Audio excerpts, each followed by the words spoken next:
This video will walk through the basics of a self-paced Google Slides. So these Google Slides walk through the lesson parts, and what I've done here with the lesson is everything that was already here. So the visuals are here.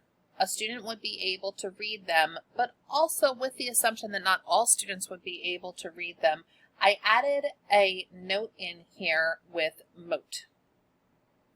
So Mote is an audio note creator. While you could go to another website and record your audio online, why I moved to Mote once I found out about it was because you could do all of your audio recording right in the slides. So I'm going to just show you how this works for all of the audio notes that I have in this lesson.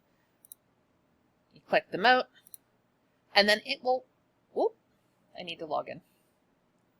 So I'll look a little bit at this login. So it just wants to make sure that you're over 18. Yes, acknowledge the terms of service, and then you can sign in with Google. And then Mote will allow me to go ahead. Now that I'm logged in, I'll be able to add notes in. So I'll add that Mote again. All you have to do is click. I'd like to add some audio recording. And then you can review it. I'd like to and then when you decide that it's okay, you press insert. And then it will put it right into the slides, rather than if you go and use an online recorder, you then need to save it, then upload it into Google, and then make sure that the sharing's correct, because if it's not sent to anyone with the link, then the students won't be able to hear it. But here it comes.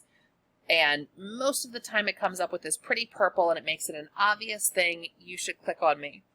I do sometimes also use audio buttons that say things like, click here to listen to me. But that would be up to you. That would be more of just like another layer on top of this. So I'm going to take out this Mote because I don't need it. And here I have the audio notes that will then talk a student through every slide. So as you go down for these student-paced slides, there's audio notes where they don't need to actually do anything but just listen to the lesson and hear what needs to be said.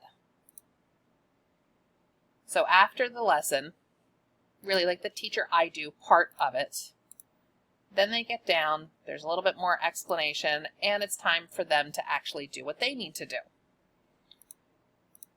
So there's the directions here, but then when we get to the actual part where students are doing something, I added in video directions. So I went, and for this one, I made a video for them where they can just click, and that's a little bit small. They could expand it and watch it, but the video directions walk them through all of the steps for how to complete this slide.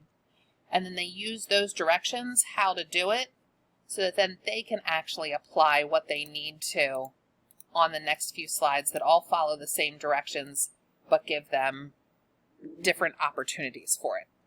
So that's the basics of setting up self-paced slides so that the students can hear it from the teacher's voice, and the teacher can even show them how to do what they need to do.